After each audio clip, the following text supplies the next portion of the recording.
Welcome to the Foundery, where leaders are forged daily. Each week we investigate themes of leadership, entrepreneurship, and mindset with some of the greatest minds in real estate. And now, the data scientist of real estate, George Roberts.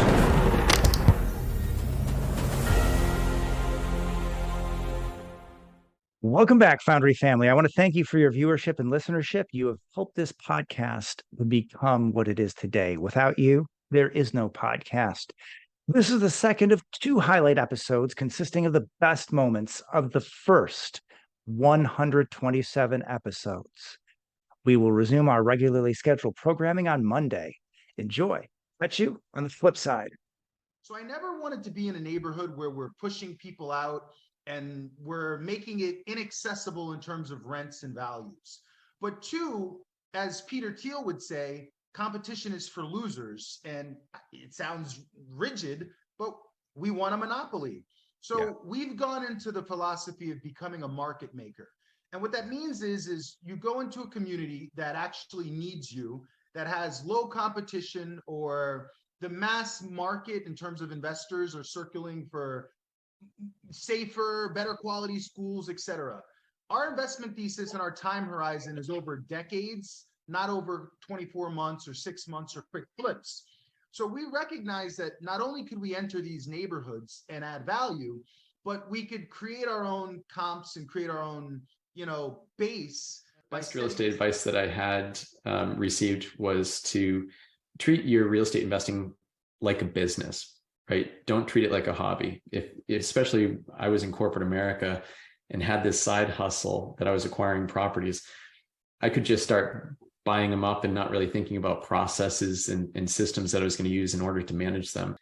You can get yourself in a lot of trouble if you don't set up a good process in place to vet tenants, to bring them into your properties, to make sure that they're paying their rents, and a good process to manage your property's cash flows and financial situations as well, and take phone calls from tenants. So make sure that you really treat it with respect when you go into real estate investing. Don't just treat it like a hobby. Make your money when you buy, you know what I mean? And if you buy wrong, there's not much you can do to get out of that situation. If you overpay, it's too late. You know what I mean? I mean, there are little things you can do that maybe will help, but they were all things you were going to do anyways, right? Like you're already going to try to reduce expenses. You're all going to try to increase income. So if you just bought bad, I think another thing that might be underrated is hold time. I think over the last few years, a lot of people have been trying to send IRR through the roof by selling really quickly.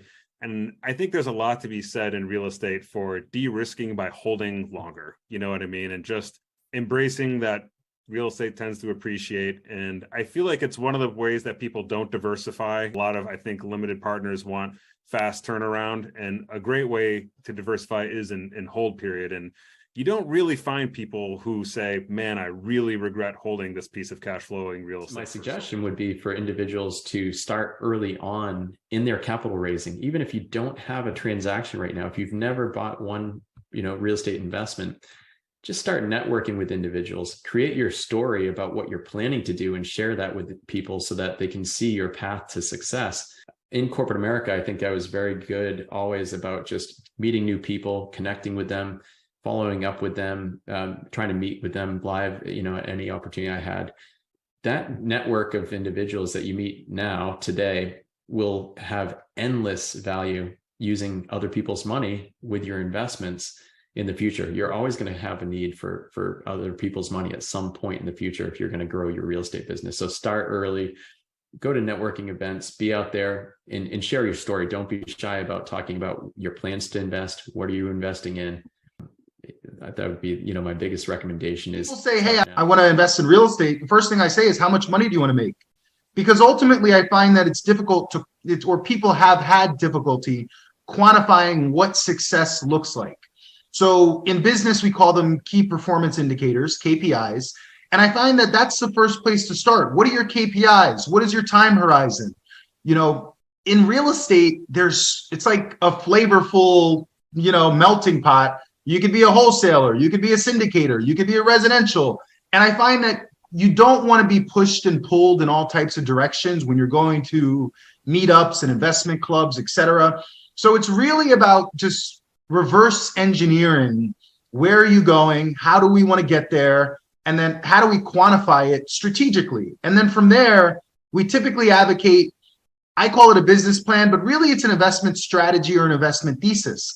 No different than a business plan, strengths and weaknesses analysis, threats, opportunities, all of those frameworks are a way to, you don't have to necessarily be rigid, but at least it's a playbook, it's a North Star, it's helping that you're headed in the right direction. A funny start, I had an apartment in Philadelphia. I just finished grad school getting my architecture degree, and I was dating my then wife at the time, and sometimes would spend a weekend at her place, and I realized that I had a really nice apartment that I wasn't being used by anybody, so I kind of experimented with Airbnb-ing it. And it was a pretty eye-opening experience, actually, because I was able to generate much more than I was able to generate enough income to cover the rent and then some. And that was kind of the first time I was like, oh, wow, this wasn't particularly hard to do and is generating real income that's kind of changing my life for the better. And so that was my first taste, even though that was I didn't even buy the building. It was basically just arbitrage, right? I was renting an apartment, then renting it again. But it was sort of my first taste. And I knew from there that there was something in my career. I always wanted to be a developer. I always wanted to be a builder. However, back in 2015, 16, I guess, mid-career, mid-decade, we realized that there was such an abundance of vacant units from the great financial recession of 2008, 2009, that initially I said to myself, John, it doesn't really make sense to build from the ground up. And I figured if you want to cut your teeth in real estate, you should go where your skills are necessary. And as I mentioned, being a New Yorker, young in real estate is 45, 55 before you get to begin in New York. And I said, oh my gosh, why would I build new when in Michigan and in Ohio, there's a plethora of opportunity. So as we began to scale and grow, we recognized that, Central Ohio was beginning to boom, and there was a need for our value add skills in Detroit. And that brought us to Detroit nearly 5 years ago. So my advice would be ready, fire, shoot. I spent a lot of time studying real estate, listening to podcasts, reading books, talking to people, probably way too long educating myself and not really going after transactions. And then there are some transactions where I moved a little too slowly on them because I was nervous for some reason that maybe in retrospect was not that big of a reason to lose the deal. And I look back on some of those deals and really kick myself for not acquiring them. So really just going after a transaction and with kind of full throttle, right? There are deals that don't make sense, and you can certainly make those decisions along the way. But if it looks great, go. My younger self needed a lot of advice. I would probably encourage him to be more entrepreneurial sooner, because you don't realize, in your 20s, you can just try and fail a bunch of times, and it's okay. You know what I mean? It would have been fine. Everything's going to be fine. You don't die if you screw something up. And you will have more cracks at it. There's all these sayings that are really discouraging, 90% of businesses fail and things like that. And when you start getting into the entrepreneurial world and meeting more people, you realize that all of them have tried businesses multiple times, and they just keep trying till they're successful. So 90% failure rate doesn't mean that 90% of entrepreneurs are failures. It just means that their first business didn't work out. They pivoted, they tried something different, kind of learned a few lessons there, and then maybe on the third one, boom, they figure it out, right?